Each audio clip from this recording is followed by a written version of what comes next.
Same question copy paste आज दिखा देते हैं। ये देखो, ये कब पूछा गया था? 2021 में। कौन सा क्वेश्चन? दिस। निम्नलिखित में से कौन सा अपने प्रभाव में सर्वाधिक मुद्रास्फीति हो सकता है? स्टेटमेंट भी देखो। नंबर 1 सार्वजनिक ऋण की चुकौती, दूसरा उधार लेना, बैंक से उधार लेना, जनता से उधार लेना, नई मुद्रा का सृजन करना। आ जाओ, ये कब पूछा गया? 2013 में। निम्नलिखित में से किस एक का अपने प्रभाव में सर्वाधिक स्फीतिकारी होना? लोक ऋण की चुकौती, जनता से ऋण लेना, बैंक से ऋण लेना, नई मुद्रा का सृजन करना। अब भी आप कहोगे नहीं सर, हम तो पीवाईक्यू देखेंगे ही नहीं। और एक पहला नहीं है ये, हम हिस्ट्री कराए, जियोग्राफी कराए, इकोनॉमी कराए, पॉलिटी कराए, आपको कितने क्वेश्चन बता दिए जो कॉपी पेस्ट हुए हैं।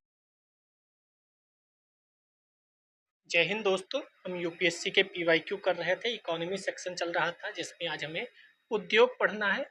बाकी कई सेगमेंट कंप्लीट हो चुके हैं। हिस्ट्री, जियोग्राफी आप नए हैं तो एक बार विजिट करिए चैनल पर। आपके काम की बहुत सारी चीज़ें फ्री ऑफ कॉस्ट मिल जाएंगी। टेलीग्राम लिंक आप ज्वाइन कर सकते हैं, सब कुछ डिस्क्रिप्शन और कमेंट बॉक्स में पिन है। चलिए 2023 का पहला क्वेश्चन देखते हैं। निम्नलिखित परिसंपत्तियों में निवेश पर विचार कीजिए। ब्रांड पहचान, माल सूची, बौद्धिक संपदा, ग्राहकों की डाक सूची। उपयुक्त में से अमूर्त निवेश माने जाते हैं। अमूर्त कौन कौन से हैं? तो इसका आंसर सी होगा। इसमें से 3 हैं जो अमूर्त हैं। इसमें से ब्रांड पहचान, बौद्धिक संपदा और ग्राहक की डाक सूची, ये तीनों अमूर्त हैं। जो माल सूची है दूसरा नंबर, वह मूर्त निवेश है। ठीक है, चलिए दूसरे क्वेश्चन पे चलते हैं। भारत के संदर्भ में निम्नलिखित कथनों पर विचार कीजिए। सूक्ष्म, लघु और मध्यम विकास अधिनियम 2006 के अनुसार जिनके संयंत्र और मशीन में निवेश 15 करोड़ रुपए से 25 करोड़ रुपए के बीच है, वे मध्यम उद्योग हैं या मध्यम उद्यमी हैं या मध्यम उद्यम हैं। दूसरा है सूक्ष्म, लघु एवं मध्यम उद्योगों को दिए गए सभी बैंक ऋण प्राथमिक क्षेत्र के अधीन अर्ह हैं। कौन सा सही है यह बताना है। तो इसमें सही होगा बी। केवल 2 सही है, पहला गलत है। ठीक है, 25 और 15 करोड़ की यहाँ पर जो बात कही गई वो गलत है। यहाँ पर 25-15 करोड़ नहीं था, बल्कि क्या था, 1 करोड़ और टर्नओवर की सीमा 5 करोड़ है, उसे सूक्ष्म बोलेंगे। लघु के अंदर 10 करोड़ और 50 करोड़ की बात है, और मध्यम के अंदर 50 करोड़ और 250 करोड़ की बात है, जो फिर से चेंज हो गई है। आप फिर से करंट अफेयर्स में चेक कर लीजिएगा, ये चेंज हो चुकी है। ठीक है, तो इसको पढ़ने की अभी ज़रूरत नहीं है क्योंकि चेंज हो गई है। 2022 नंबर 1 क्वेश्चन। भारत में निम्नलिखित में कौन एक उन फैक्ट्रियों में जिनमें कामगार नियुक्त हैं औद्योगिक विवादों, समापनों, छटनी और कामबंदी के विषय में सूचनाओं को संकलित करता है? कौन संकलित करता होगा? क्या केंद्रीय सांख्यिकी कार्यालय, या उद्योग संवर्धन और आंतरिक व्यापार विभाग, या श्रम ब्यूरो, या राष्ट्रीय तकनीकी जनशक्ति सूचना प्रणाली? कौन है?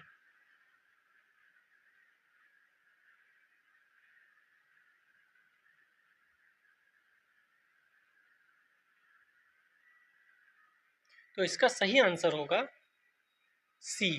श्रम ब्यूरो जो है वह इसको देखता है। ठीक है, आगे चलते हैं। श्रम ब्यूरो रोजगार मंत्रालय यानी श्रम और रोजगार मंत्रालय के तहत एक संलग्न कार्यालय है। इसकी स्थापना 1946 में की गई थी। 1947 में देश आज़ाद हुआ था, उससे पहले हो गई थी, ये ध्यान रखिएगा।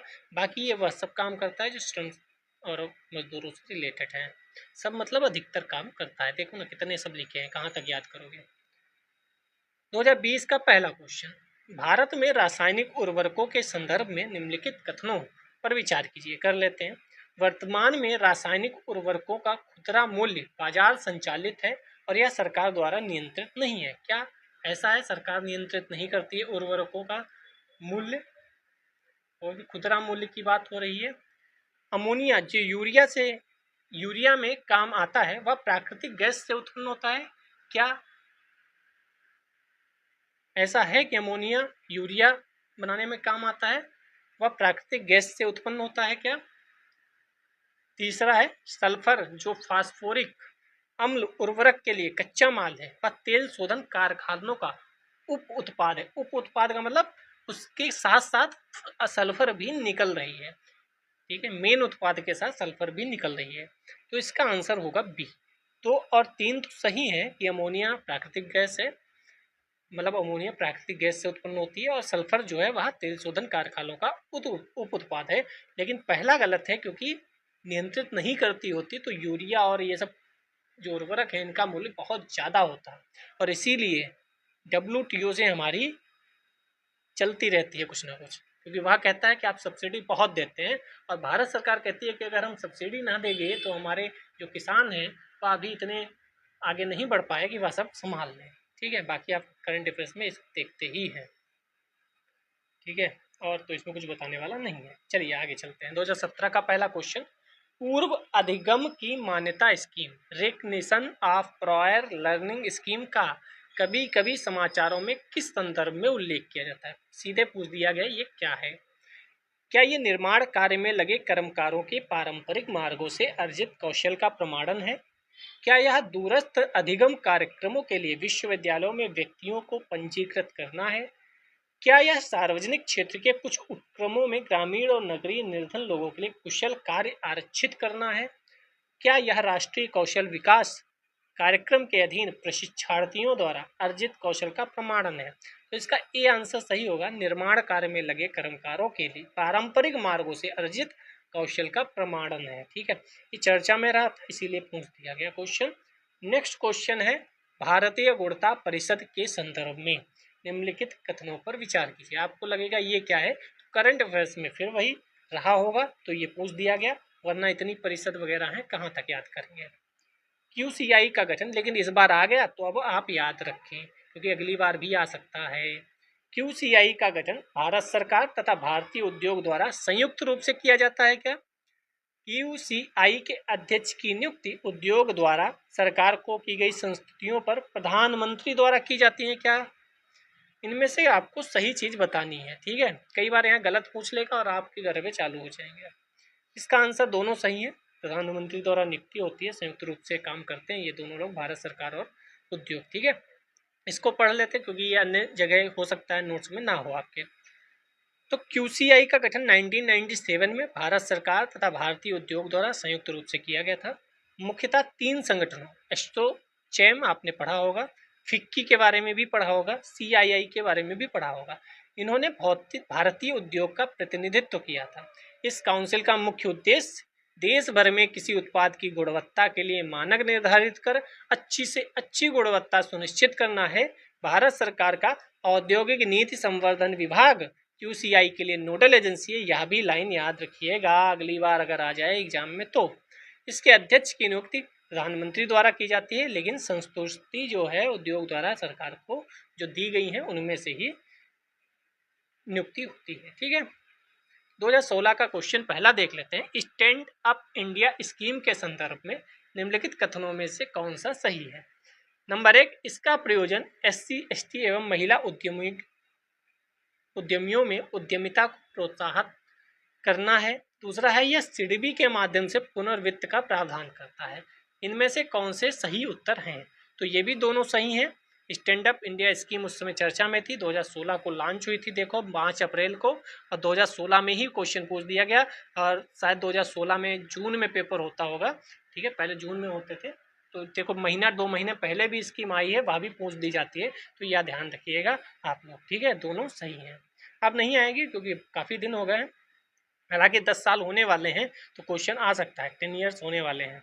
तो चर्चा में अगर रहेगी तो करंट अफेयर्स में रहेगी, और करंट अफेयर्स में रहेगी तो आप पढ़ लीजिएगा। हम करंट अफेयर्स शुरू करने वाले हैं, आप कमेंट करके बताइएगा कि मैराथन आप चाहते हैं या फिर 1 आवर के जो वीडियो है वह चाहते हैं। प्रधानमंत्री मुद्रा योजना का लक्ष्य क्या है? सीधे लक्ष्य पूछ दिया गया। क्या इसका लक्ष्य लघु उद्यमियों को औपचारिक वित्तीय प्रणाली में लाना है? क्या इसका उद्देश्य निर्धन कृषकों को विशेष फसलों की कृषि के लिए ऋण उपलब्ध कराना है? क्या वृद्ध एवं निसहाय लोगों को पेंशन देना है? क्या कौशल विकास एवं रोजगार सृजन में लगे स्वयंसेवी संगठनों को फंडिंग करना है? तो इसका आंसर होगा लघु उद्यमियों को औपचारिक वित्तीय प्रणाली में लाना। ठीक है, प्रधानमंत्री मुद्रा योजना इंपॉर्टेंट है, आप पढ़ सकते हैं। प्रधानमंत्री मुद्रा योजना का लक्ष्य लघु उद्यमियों को ऋण प्रदान करके औपचारिक वित्तीय प्रणाली में लाना है। ये इंपॉर्टेंट है, आप चर्चा में रहेगी और आपको पढ़ना है। ये फिर से आ सकता है क्वेश्चन, इंपॉर्टेंट स्कीम है, इंपॉर्टेंट योजना है, मैं बार बार कह रहा हूँ। इसका उद्देश्य जो था वो वही छोटे उद्योगों को साहूकारों से बचाना, सूदखोरों से बचाना और उन्हें व्यवसाय के लिए लोन देना मेन उद्देश्य था। मुद्रा योजना के तहत उद्योग संबंधी प्रशिक्षण, व्यापार की छोटी मोटी बातें भी बताई जाएंगी, व्यवसायी अपने व्यापार को कैसे बढ़ा सकते हैं ये भी बताया जाएगा। जरूरतमंदों के लिए सहायता, वित्तीय मदद जल्दी से ही मुहैया कराएगी ताकि सही समय पर व्यवसाय प्रारंभ हो सके। यानी आपको मोटा मोटा समझ लेना है क्या चीज़ें हैं, बाकी करंट में जो आता है उसको डिस्कस करते रहना है। 8 मूल उद्योगों की सूचकांक में निम्नलिखित में से किसको सर्वाधिक महत्व दिया गया है?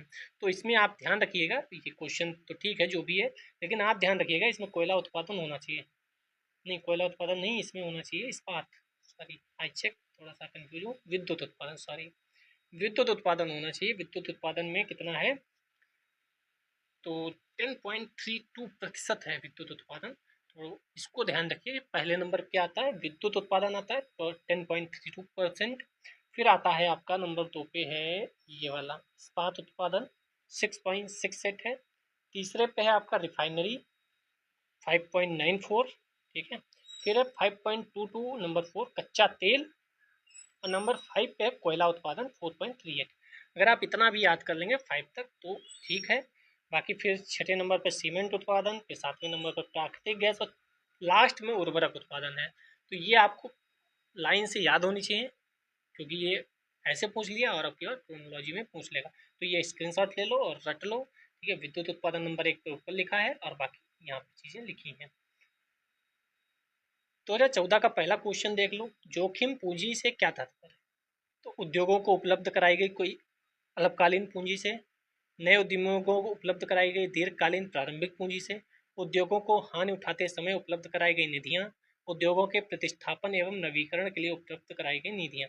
तो कौन सी इसमें होगी, तो बी वाला है, नए उद्यमी जो हैं उन्हें जो दीर्घकालीन प्रारंभिक पूंजी उपलब्ध कराई जाती है उसको जोखिम पूंजी के तात्पर्य होता है, जोखिम पूंजी कह सकते हैं, ठीक है। अब आता है 2013 का पहला क्वेश्चन देखते हैं। भारत में निम्नलिखित उद्योगों में से कौन सा एक पानी का सबसे बड़ा उपभोक्ता है? पानी का सबसे बड़ा उपभोक्ता कौन होना चाहिए? अभियांत्रिकी, कागज एवं लुगदी, वस्त्रोद्योग या ताप शक्ति? तो डी है जो ताप शक्ति है, वह सबसे ज़्यादा, जो तापीय ऊर्जा संयंत्र होते हैं वह सबसे ज़्यादा पानी का उपभोग करते हैं, सबसे ज़्यादा पानी वहाँ कंजप्शन होता है, ठीक है। तो तापीय ऊर्जा संयंत्र नंबर 1 पे, फिर अभियांत्रिकी है, फिर पल्प एंड पेपर्स है, फिर वस्त्रोद्योग है, फिर इस्पात है, फिर गन्ना है, फिर उर्वरक है। तो आप इनको थोड़ा सा लाइन से 2 4 5 देखे रहिएगा, जिससे आपको क्रोनोलॉजी में आ जाए रिपीट क्वेश्चन, तो आपको पता होना चाहिए। यही क्वेश्चन रिपीट हो जाते हैं और फिर हमें लगता है कि क्या हुआ कि सबने कर लिया, हम कैसे करें, क्योंकि सब पढ़ के गए थे PYQ और उन्होंने लगा दिया था कि ताप शक्ति इसका आंसर होगा, ठीक है। और कोई ज़रूरी नहीं यही आए, हमने बोला ना इसका क्रोनोलॉजी पूछ लेगा, जैसे ऊपर 8 कोर इंडस्ट्री का क्रोनोलॉजी पूछ सकता है। 2012 का पहला क्वेश्चन देख लेते हैं। विनिर्माण क्षेत्र के विकास को प्रोत्साहित करने के लिए भारत सरकार ने कौन सी नई नीतिगत पहल की है? किसके लिए? विनिर्माण क्षेत्र के विकास को प्रोत्साहित करने के लिए। क्या राष्ट्रीय निवेश तथा विनिर्माण क्षेत्रों की स्थापना की है? में भी कर सकते हैं, करंट अफेयर्स में भी हो सकता है ये। एकल खिड़की मंजूरी, सिंगल विंडो क्लियरेंस की सुविधा क्या प्रदान की है? मतलब सिंगल विंडो क्लियरेंस का क्या मतलब है कि आपको पहले यहाँ जाना है, फिर वहाँ जाना है, फिर वहाँ जाना है, फिर वहाँ, फिर उस ऑफिस में, उस ऑफिस में, इसमें ही आदमी परेशान हो जाता था। तो सारे समस्याओं का हल आपको एक ही जगह जाना है, वहीं सब हो जाएगा। तो सिंगल विंडो मतलब एक ही जगह आप जाएंगे, सारे कागजात लेकर, बस हो जाएगा। प्रौद्योगिकी अधिग्रहण तथा विकास कोष की स्थापना, तो इनमें से कौन कौन सा उस समय 2012 का क्वेश्चन है, तो तीनों काम हुए थे और तीनों पॉजिटिव स्टेटमेंट भी यहाँ की, यह हो सकता है, हाँ यह भी हो सकता है, यह भी हो सकता है, तो तुक्का भी ऐसे मारा जा सकता है, ठीक है। मतलब तुक्का लास्ट स्टेज होती है, हमेशा ध्यान रखिएगा। 2011 का पहला क्वेश्चन, भारत सरकार मेगा फूड पार्क, बहुत इंटरेस्टिंग थीम है और आपको फिर से रिपीट हो सकता है ये क्वेश्चन, क्योंकि कुछ ऐसी स्कीम या कुछ ऐसे कॉन्सेप्ट होते हैं ना, वह 10 साल पहले भी इम्पोर्टेंट थे, आज भी इम्पोर्टेंट है। जैसे आत्मनिर्भर भारत की बात करें, PLI योजना की बात करें, तो ये सब ऐसी योजनाएं हैं जो आज भी बहुत ज़्यादा इम्पोर्टेंट है। जैसे हम आयात करते थे कभी मोबाइल, आज हम मोबाइल, अभी न्यूज थी शायद करंट अफेयर्स में, आप चेक करिएगा कि मोबाइल के सबसे बड़े निर्यातक बन गए हैं। तो अब ये क्या है, PLI स्कीम और आत्मनिर्भर भारत योजना, जब ऐसी चीज़ें होती हैं ना, तो ये सब फिर से आ जाती हैं इस चर्चा में और वहां से क्वेश्चन पूछ लिया जाता है। तो मेगा फूड पार्क भी बन रहे हैं और बहुत महत्वपूर्ण है। अवधारणा को किन उद्देश्यों से प्रोत्साहित कर रहे हैं, तो उद्देश्य पूछे देखो, खाद्य प्रसंस्करण उद्योग के लिए उत्तम अवसंरचना सुविधाएं उपलब्ध कराने हैं। नंबर 2, खराब होने वाले पदार्थों का अधिक मात्रा में प्रसंस्करण करने और अपव्यय घटाने हैं। तीसरा कह रहा है उद्यमियों के लिए उद्गामी और पारिस्थितिकी के अनुकूल आहार प्रसंस्करण प्रौद्योगिकियां उपलब्ध करानी है। तो इनमें से कौन सा सही है, तो बी वाला सही है, 1 और 2, 2 सही है लेकिन तीसरा गलत है। उद्यमियों के लिए उद्गामी परिस्थितिकी अनुकूल आहार प्रसंस्करण प्रौद्योगिकियां उपलब्ध कराने से कोई लेना देना नहीं है, वो आप मेगा फूड पार्क बना देंगे, ठीक है, बाकी उनका लेना देना इधर से कुछ नहीं है। तो ये भी समझ में आना चाहिए आपके, ठीक है। अब टॉपिक कर लेते हैं मुद्रास्फीति। कृषि थोड़ा बड़ा है तो कृषि को हम इसके बाद कल कर लेंगे, आज हम उद्योग के सर मुद्रास्फीति कर लेते हैं, ठीक है। 2022 में पहला क्वेश्चन पूछा जाता है, भारत में निम्नलिखित में कौन मुद्रास्फीति को नियंत्रित कर कीमत स्थिरता बनाए रखने के लिए उत्तरदायी है। कौन है जिसको यह कार्य सौंपा गया है कि वह मुद्रास्फीति को नियंत्रित करे। उपभोक्ता मामले विभाग, व्यय प्रबंधन आयोग, वित्तीय स्थिरता और विकास परिषद या भारतीय रिजर्व बैंक। तो ये इतना आसान क्वेश्चन है कि ऐसे भी क्वेश्चन आ जाते हैं, तो सबको पता होना चाहिए, और नहीं पता है तब भी आप तुक्का मारेंगे तो जो लेना देना है मुद्रास्फीति, महंगाई का, रुपए का, वो सब भारतीय रिजर्व बैंक के द्वारा ही होता है, ठीक है। ये मौद्रिक नीति भारतीय रिजर्व बैंक देखती है। मौद्रिक नीति का प्राथमिक उद्देश्य विकास के उद्देश्य को ध्यान में रखते हुए मूल्य स्थिरता बनाए रखना है, ठीक है। +-4 की बात हुई है, ठीक है। +-4 का मतलब जो मुद्रास्फीति है वह 2 से लेकर 6 तक होना चाहिए, 2 से कम नहीं होना चाहिए और 6 से ज़्यादा नहीं होना चाहिए। हाल फिलहाल में पिछले वर्ष में देखेंगे तो महंगाई बढ़ गई थी, अब कंट्रोल में है। बाकी आप करंट अफेयर्स का महत्व इकोनॉमी इन्वायरमेंट स्टैटिस्टिक्स में जानते बहुत है, ठीक है। आरबीआई में मौद्रिक नीति के संचालन की जिम्मेदारी निहित है। भारतीय रिजर्व बैंक अधिनियम 1934 के तहत अनिवार्य है, ये वर्ड ध्यान रखिएगा, मैं इसे हाईलाइट कर रहा हूँ, अनिवार्य, अनिवार्य शब्द को हाईलाइट कर रहा हूँ।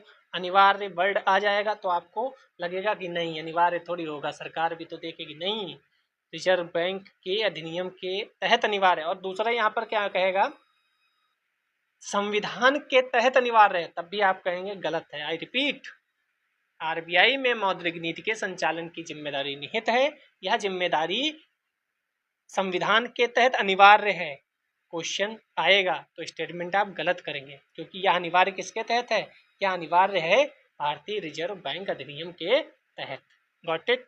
नेक्स्ट, 2016 में भारतीय रिजर्व बैंक अधिनियम 1934 को लचीला मुद्रास्फीतिक लक्ष्यीकरण ढांचे के कार्यान्वयन के लिए एक वैधानिक आधार प्रदान करने हेतु संशोधित किया गया था, ठीक है। दूसरे क्वेश्चन पर चलते हैं। आप पीवाईक्यू 2-3-4 बार देख लेंगे तो आपके कई क्वेश्चन सही हो जाएंगे, ठीक है, एग्जाम में। भारतीय अर्थव्यवस्था के संदर्भ में निम्नलिखित कथनों पर विचार कीजिए। नंबर 1, यदि मुद्रास्फीति अत्यधिक है तो आरबीआई संभावित रूप से सरकारी प्रतिभूतियां खरीद सकता है। ये हम पहले भी बता चुके हैं कि अगर मुद्रास्फीति ज़्यादा है तो इसका मतलब है जो पर्सन हैं उनके पास बहुत पैसा है, हमारे पास बहुत पैसा है, कौन कहता है, ठीक है। तो पर्सन के पास पैसा है, अब पैसे को खींचना किसकी जिम्मेदारी, आरबीआई की। पैसा ले लोगे तो मुद्रास्फीति कम हो जाएगी। पैसा लोगे कब, ऐसे ही छीन लोगे, नहीं, आप उनको दोगे प्रतिभूतियां, सिक्योरिटी, एक कागज जिस पे लिखा होगा कि मैं आपको इतने रुपए दूंगा, और जैसे ही आप रुपया खींच लोगे मुद्रास्फीति कम हो जाएगी। और जैसे ही मुद्रास्फीति कम होती है यानी मंदी आती है तो आरबीआई रुपया डालना शुरू कर देता है। 2 लाइन बढ़िया से सुंदर अक्षरों में लिखकर चिपका लो अपने टेबल के सामने कि अगर मुद्रास्फीति है, महंगाई है, तो आरबीआई जनता से रुपया खींचेगा, रुपया मांगेगा। अब वह कितने तरीकों से रुपया मांग सकता है, बहुत तरीके से। इसका मैं एक वीडियो बनाऊंगा 10 मिनट की जो सीरीज है उसमें, और ये मैं याद भी रखूंगा, मैं नोट कर लेता हूँ क्योंकि ये महत्वपूर्ण चीज़ है और 2 मिनट में समझा दूंगा, मजा आ जाएगा। तो खरीद सकता है, प्रतिभूतियां खरीदेगा तो रुपया देना पड़ेगा, तो ये गलत हो गया स्टेटमेंट, क्योंकि रुपया देना नहीं है बल्कि रुपया लेना है। तो प्रतिभूतियां खरीदेगा नहीं, प्रतिभूतियां बेचेगा। और जैसे ही आप एक गलत करते हो आपको आंसर मिल जाता है। पढ़ लेते हैं फिर भी। यदि रुपए का तेजी से मूल्य ह्रास हो रहा है तो आरबीआई बाजार में डॉलरों का संभावित रूप से विक्रय कर सकता है। यस, अभी आपने देखा रुपया गिर रहा था, 85-87 ऐसा सब हो रहा था, जो भी 84-85 हो रहा हो, तो क्या किया आरबीआई ने, अपने डॉलरों को बेचना शुरू किया। डॉलर बेचेगा तो वही फिर कॉन्सेप्ट, अगर चीज ज्यादा है तो उसकी जो मनी है, जो उसकी प्राइस है वह कम होगी। डॉलर कम था इसीलिए महंगाई बढ़ रही थी, यानी डॉलर की प्राइस बढ़ रही थी। आरबीआई ने डॉलर को मार्केट में दे दिया, उतार दिया, 2 4 10 जो भी करोड़ हो, जो भी उनके लैंग्वेज में हो, उतना रुपया डाल दिया, यानी डॉलर डाल दिया। तो रुपए की थोड़ी सी जो मामला था वह रुक गया। लेकिन जब गिरता ही गया रुपया तो आरबीआई ने कहा, अब ऐसा है, हम डॉलर बेच नहीं सकते क्योंकि हमारी भी एक लिमिटेशन है। तभी रुपया इतना ज़्यादा गिर गया, यानी 85 के करीब, 86 के करीब जो भी था वह इसीलिए हुआ क्योंकि अगर थोड़ा बहुत ऊपर नीचे होता है तो आरबीआई डॉलर को बेच कर या डॉलर को खरीद करके उसको मेंटेन रखता है। लेकिन बहुत ज़्यादा सिस्टम खराब हो जाता है तो आरबीआई भी कहता है मार्केट पे छोड़ दो, जो होगा देखा जाएगा।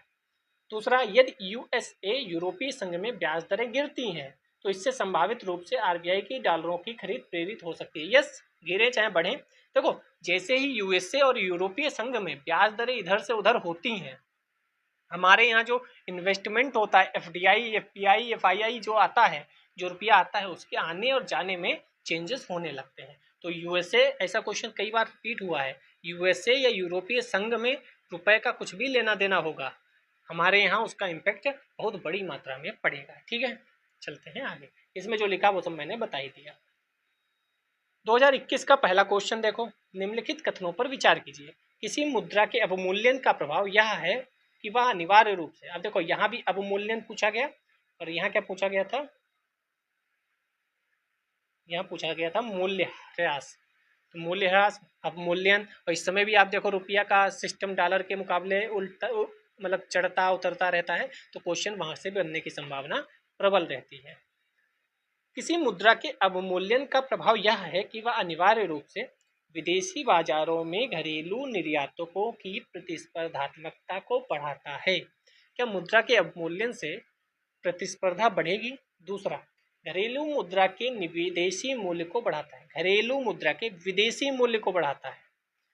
दूसरा, व्यापार संतुलन में सुधार लाता है। क्या अवमूल्यन से व्यापार संतुलन में सुधार होगा? कौन सा सही है ये आपको बताना है। तो इसका आंसर केवल एक सही है, विदेशी बाजारों में घरेलू निर्यातकों की प्रतिस्पर्धा को बढ़ाता है, क्योंकि मुद्रा अवमूल्यन होगा तो अब फिर वही बात, 2 4 मिनट लग जाएंगे समझाने में। अगर आप कहेंगे तो इकोनॉमी को थोड़ी सी सरल भाषा में समझाने का प्रयास होगा, एक सीरीज चला देंगे अगर आप कमेंट करेंगे तभी, वरना कोई बात नहीं। दूसरा तीसरा गलत है, क्योंकि घरेलू मुद्रा के विदेशी मूल्य को बढ़ाता नहीं है, घटाता है।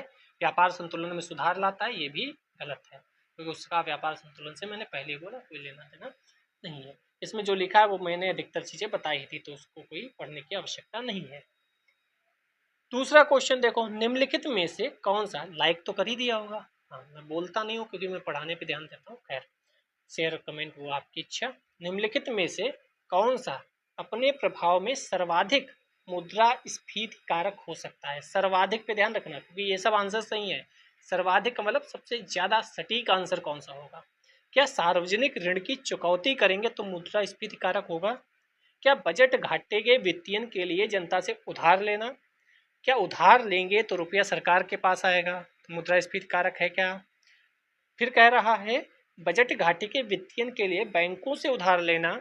फिर कह रहा है बजट घाटे के वित्तीयन के लिए नई मुद्रा का सृजन करना। मैंने पहले ही बोला सर्वाधिक मुद्रा स्फीति कारक ये सभी ऐसे हैं जिनसे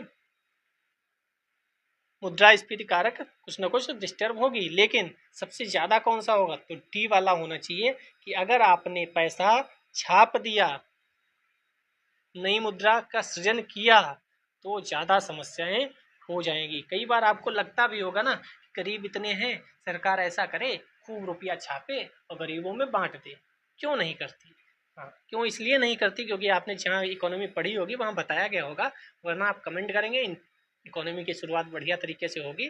और कोई बढ़िया सीरीज का नाम भी बता देना, जैसे होता है ना कि संकल्प सीरीज या अंतिम लक्ष्य सीरीज, ऐसा कुछ, तो और सरल हो जाएगा हमारे लिए। 2020 का पहला क्वेश्चन, निम्नलिखित कथनों पर विचार कीजिए, कर लेते हैं।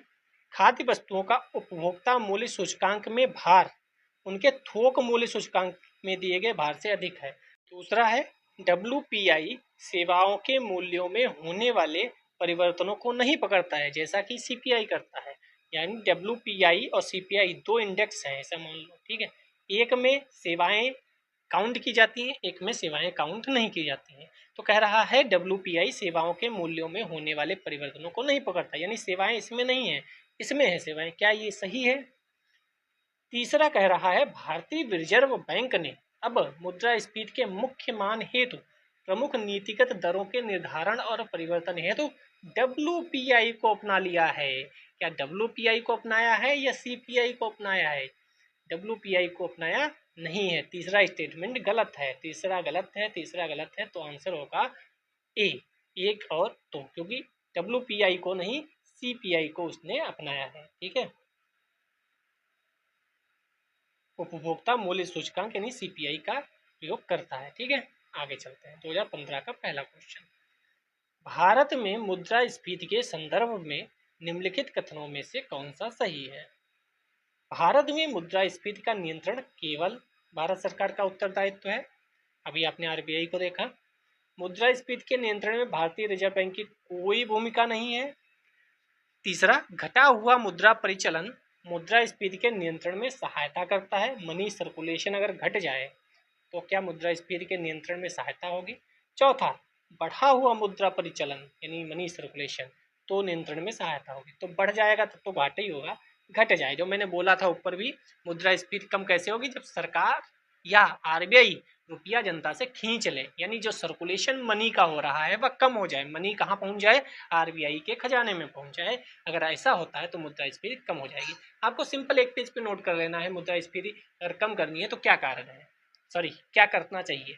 तो आप लिख लो, ऐसा करना, ऐसा करना, ऐसा 10-12 पॉइंट हैं, लिख लो। मुद्रास्फीति के अलावा मंदी, अगर मंदी हो गई है तो क्या करेगी सरकार? दूसरे पेज पे लिख लो, दोनों पेज अपने टेबल के सामने चस्पा कर लो, खत्म कहानी। क्वेश्चन आते ही रहते घूम फिर के। फिर देखो, निम्नलिखित में से कौन औद्योगिक कर्मकारों के लिए उपभोक्ता कीमत सूचकांक निकालता है? तो कर्मकारों के लिए, काम करने वालों के लिए कौन करेगा? रिजर्व बैंक, आर्थिक कार्य विभाग, श्रम ब्यूरो या कार्मिक और प्रशिक्षण विभाग। ऐसा क्वेश्चन एक और आ गया था जिसमें श्रम ब्यूरो आया था। शायद सेम क्वेश्चन है या अलग है, ये देखना पड़ेगा। लेकिन हाँ, एक हमने इसी वीडियो में देखा, जाकर आप पहले स्टार्टिंग में देख कर आए होंगे, कोई हो तो कमेंट कर देना कौन सा नंबर था। उसमें भी सेम क्वेश्चन था शायद, उसमें आंसर लेबर ब्यूरो ही था, श्रम ब्यूरो ही था। अब ये इंडेक्स सेम था या नहीं ये तो देखना पड़ेगा। 2013 का पहला क्वेश्चन देखते हैं। निम्नलिखित कथनों पर विचार कीजिए, कर लेते हैं। मुद्रास्फीति श्रेणियों को लाभ पहुंचाती है, यानी महंगाई हो जाए तो ऋणी, जो ऋणी हैं, ठीक है, उन्हें क्या लाभ होगा? मुद्रास्फीति बॉन्ड धारकों को लाभ पहुंचाती है। क्या बॉन्ड धारकों को लाभ पहुंचाएगी? अब ये आपको तब समझ में आएगा जब इन्फ्लेशन वाला पूरा टॉपिक आप पढ़ के आए।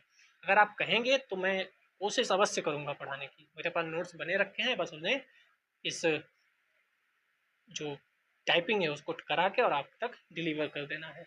तो इसका केवल एक सही है, जो ऋणी है उनको लाभ पहुंचता है, और जो ऋण देते हैं, जो रुपया देते हैं, उनको घाटा होता है। बॉन्ड धारकों को लाभ पहुंचता है ऐसा नहीं है, उनको घाटा होता है, ठीक है। ये भी आपको पता होना चाहिए।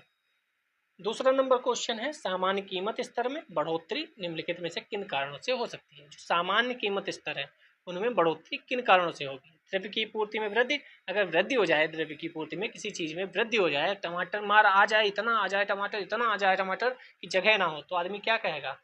100 रुपये में किलो, या कहेगा भैया ले जाओ बस, कैसों का यहाँ से ले जाओ, 5 रुपया दे दो बस ले जाओ। उत्पादन के समग्र स्तर में गिरावट, हाँ अगर उत्पादन में गिरावट हुई तब तो बढ़ोतरी, मतलब कीमतें बढ़ जाएंगी। चीज कम है, मांगने वाले ज्यादा हैं, एक अनार 100 बीमार टाइप। प्रभावी मांग में वृद्धि, हाँ मांग में वृद्धि होगी तब भी कीमत स्तर में बढ़ोतरी हो जाएगी।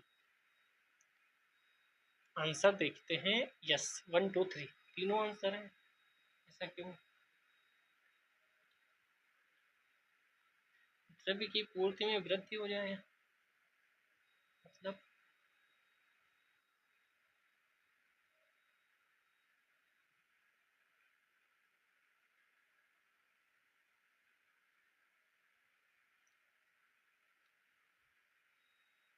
देखिए सॉरी, द्रव्य को मैंने साइंस वाले द्रव्य से ले लिया। मुझे लगा द्रव्य का मतलब है जैसे सॉलिड लिक्विड गैस नहीं होते, वो द्रव्य का मतलब कोई वस्तु। लेकिन यहाँ द्रव्य का मतलब क्या है? देखिए यहाँ पर इंग्लिश में इन्होंने लिखा है द्रव्य आपूर्ति का मतलब मनी सप्लाई, समझ रहे हो आप, हिंदी माध्यम की व्यथा। द्रव्य आप पढ़ के आए होंगे ना, द्रव्य लिक्विड यानी क्या कहते हैं, सॉलिड, लिक्विड, गैस, ठोस, द्रव, गैस, ये द्रव्य होते थे।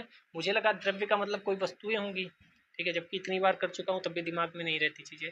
द्रव्य का मतलब है मनी सप्लाई, और मनी सप्लाई अगर बढ़ जाएगी, तो मैं पिछले तो बता ही आया हूँ कि अगर मनी सप्लाई बढ़ गई, मनी ज़्यादा आ गई जनता के पास, तो महंगाई बढ़ेगी, कीमतें बढ़ेंगी। तो कितना आसान क्वेश्चन था, लेकिन एक वर्ड की वजह से आप भी ऐसे ही फंस सकते हैं।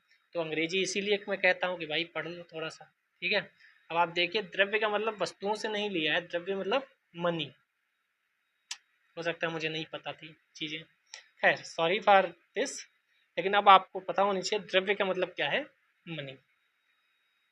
द्रव्य की पूर्ति यथावत रहने पर यदि द्रव्य की मांग में वृद्धि होती है, वाह, द्रव्य की पूर्ति यथावत रहने पर द्रव्य की मांग में वृद्धि होती है, तो कीमत स्तर में गिरावट आ जाएगी, ब्याज की दर में वृद्धि हो जाएगी, ब्याज की दर में कमी हो जाएगी, आय और रोजगार के स्तर में वृद्धि हो जाएगी। तो कौन सा इसमें सही होगा, तो बी सही होगा, ब्याज की दर में वृद्धि हो जाएगी, टैक्स बढ़ जाएंगे, ठीक है। टैक्स कहाँ बोल रहा हूँ, दिमाग खराब है मेरा आज। ब्याज यानी रेट की दर में वृद्धि हो जाएगी, जैसे पहले 5% था तो 6% हो जाएगा, ठीक है। तो रेट में वृद्धि हो जाएगी। द्रव्य की मांग मतलब मनी डिमांड, अब ध्यान रखिएगा आप लोग। फोर्थ नंबर क्वेश्चन है, निम्नलिखित में से किस एक का अपने प्रभाव में सर्वाधिक स्फीतिकारी होने की संभावना है। अब मैं दिखा दूं आपको कि सेम क्वेश्चन ऊपर पूछा गया था, सेम क्वेश्चन कॉपी पेस्ट आज भी दिखा देते हैं।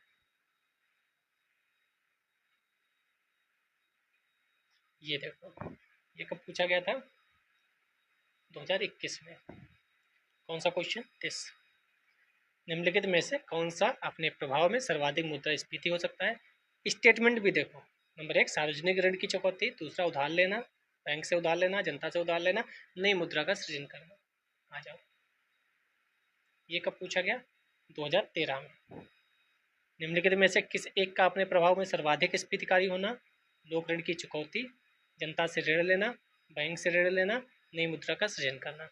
अब भी आप कहोगे नहीं सर, हम तो पीवाईक्यू देखेंगे ही नहीं, और एक पहला नहीं है ये, हम हिस्ट्री कराए, जियोग्राफी कराए, इकोनॉमी कराए, पॉलिटी कराए, आपको कितने क्वेश्चन बता दिए जो कॉपी पेस्ट हुए हैं सीधे सीधे। इकोनॉमी में तो काफ़ी क्वेश्चन कॉपी पेस्ट हुए हैं। चलिए आगे बढ़ते हैं। 2012 का पहला क्वेश्चन, निम्नलिखित उपायों में से किनके परिणाम स्वरूप अर्थव्यवस्था में मुद्रा आपूर्ति में वृद्धि होगी। मुद्रा आपूर्ति में वृद्धि होगी कैसे हो सकती है, केंद्रीय बैंक द्वारा लोगों से सरकारी प्रतिभूतियों का क्रय, तो सरकारी प्रतिभूतियों का क्रय करेंगे तो क्या मुद्रास्फीति में वृद्धि होगी। लोगों द्वारा वाणिज्यिक बैंकों में जमा की गई करेंसी जमा कर देंगे करेंसी, तो क्या मुद्रा आपूर्ति में वृद्धि होगी। सरकार तथा केंद्रीय बैंक से लिया गया ऋण, सरकार द्वारा केंद्रीय बैंक से लिया गया ऋण, केंद्रीय बैंक द्वारा लोगों को सरकारी प्रतिभूतियों का विक्रय। तो सी वाला इसका आंसर सही हो, 1 और 3। मतलब क्यों, देखो मैंने पहले बोला मुद्रा आपूर्ति में वृद्धि तब होगी जब मुद्रा जनता के पास आ जाए, जनता के पास तब आएगी जब बैंक जो है सरकारी प्रतिभूतियों का क्रय करेगा, यानी सरकारी प्रतिभूतियां बाजार में मुद्रापूर्ति तरलता बढ़ेगी, सरकारी प्रतिभूतियां बैंक के पास जाएंगी, बैंक से पैसा जनता के पास आएगा, मुद्रा आपूर्ति में वृद्धि हो जाएगी। तीसरा है सरकार द्वारा केंद्रीय बैंक से लिया गया ऋण, क्यों, सरकार ऋण लेगी तो अपने खजाने में थोड़ी रखेगी, तो आप क्या करेगी, रोड बनाएगी, इंफ्रास्ट्रक्चर बनाएगी, या अन्य कामों में बांटेगी। कहीं ना कहीं जनता के पास ही पैसा आएगा इनडायरेक्टली, चाहे वह काम करे जनता, या डीबीटी के माध्यम से, या पेंशन और अन्य जो भी माध्यम हो, सरकार के पास नहीं रहेगा, बाकी जनता में आ जाएगा, ठीक है। अगर जमा कर दोगे पैसा बैंकों में तो आपके पास है ही नहीं पैसा, आपके पास नहीं तो मुद्रा आपूर्ति में वृद्धि नहीं कमी हो जाएगी, और विक्रय करेंगे तब भी सरकार के पास, सॉरी आरबीआई के पास पैसा चला जाएगा, तो वो दिक्कत होगी। तो कहीं घूम फिर के वही 4-5 कॉन्सेप्ट आपके मुद्रास्फीति के आ रहे हैं, ठीक है। 2011 का पहला क्वेश्चन देखते हैं, हाल के वर्षों में भारत निरंतर उच्च खाद्य स्फीति से गुजरा है, इसके क्या कारण हो सकते हैं। जैसे महंगाई बढ़ती रहती है ना, खाने की सब्जी फल, और ये क्वेश्चन हमेशा पूछे जा सकते हैं, हमेशा ऐसा रहता है, ठीक है, अभी भी ऐसे ही है। उत्तरोत्तर वाणिज्यिक फसलों की खेती में प्रयुक्त होने के कारण खाद्यान्नों का कृषि क्षेत्र विगत 5 वर्षों में लगातार घटते हुए लगभग 30% घट गया है। दूसरा, बढ़ी हुई आय के कारण लोगों के उपभोग प्रतिरूप में महत्वपूर्ण परिवर्तन आए। हाँ, दूसरा हो सकता है आहार की आपूर्ति श्रृंखला में कई संरचनात्मक अवरोध है, या तो होगा ही होगा। ठीक है, तो वही 2 और 3 सही है। ये लगातार वर्ड लगा के ही पहली बात तो गड़बड़ कर दी मामला। ठीक है, तो ये पढ़ने की आवश्यकता वैसे है नहीं, लेकिन आप पढ़ लीजिए, हो सकता है ये कारण फिर से पूछ दिए जाएँ। ठीक है, तो अक्षमता, बर्बादी, नष्ट होना खाद्य का, कृषि उत्पाद विपणन समिति अधिनियम में जिम्मेदार, बिचौलियों की दिक्कत, मनरेगा वाला, और ये सब कई चीज़ें हैं। दूसरा क्वेश्चन, स्फीति दर में होने वाली तीव्र वृद्धि का आरोप कभी कभी आधार प्रभाव यानी बेस इफेक्ट पर लगाया जाता है। या बेस इफेक्ट क्या है?